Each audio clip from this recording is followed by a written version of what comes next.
les matrices et les systèmes linéaires. Voilà.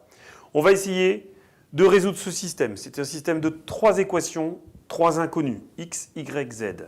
Alors résoudre ça, il y a des méthodes d'addition, de substitution, il y a plein de méthodes pour arriver à résoudre des systèmes. C'est un petit peu long, on fait beaucoup d'erreurs de calcul, donc on a besoin des matrices. Les matrices peuvent nous aider. Il faut qu'on transforme ce système linéaire avec 3 matrices. Je repère déjà tous les coefficients qui multiplient x, y et z. Et je crée donc une matrice 3, 3. 3 lignes, 3 colonnes, les x, les y, les z. Donc ici, j'ai des coefficients 1, 1, 2, qui me fait ma première ligne, 1, moins 1, 1, et 2, 1, moins 1. Je crée donc ma matrice A. Je crée la matrice x, la recherche de mes inconnus, x, y et z. On voit bien que si on multiplie cette matrice avec celle-là, on obtient exactement la partie de gauche de ce système d'équations. Vérifiez bien vos coefficients. Je prends la matrice ici, qui est une matrice colonne, 9, 2 et 1. Je vois bien donc, je vérifie que si je fais A fois X, attention à l'ordre des lettres et pas X fois A, parce qu'on aurait des problèmes, c'est égal à B. Bon. Je vais donc transformer mon problème système d'équations, 3 inconnues, par une multiplication de matrices. Pour obtenir, j'aimerais bien avoir A de l'autre côté, donc il faut que je travaille sur l'inverse. Voilà.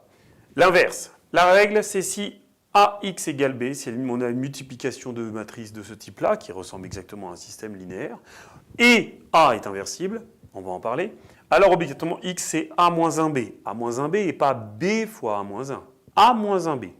C'est une démonstration que vous devez connaître, c'est fait en classe, démonstration exigible, comment je passe de AX égale B à A moins 1 fois B.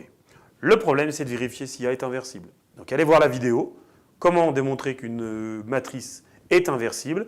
Si c'est une 2-2, si c'est une 3-3, si c'est une 2-2, il y a une formule, elle n'est pas très compliquée. Si c'est une 3-3, ça devient un petit peu plus dur. On parle de plan, parce que ça c'est une équation de plan, voir si les plans sont séquents. Voilà. Donc c'est un petit peu technique. Allez voir et surtout essayez de voir un petit peu comment c'est établi dans votre cours, comment démontrer qu'une matrice 3-3 est inversible.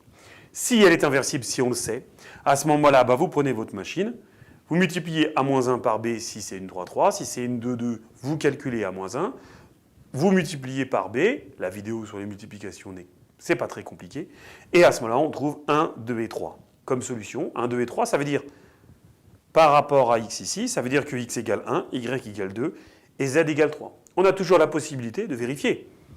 1 plus 2 fois 3, ça fait bien 9. 1 moins 2, ça fait moins 1 plus 3, ça fait 2. Et 2 fois 1 plus 2 moins 3, ça fait bien 1.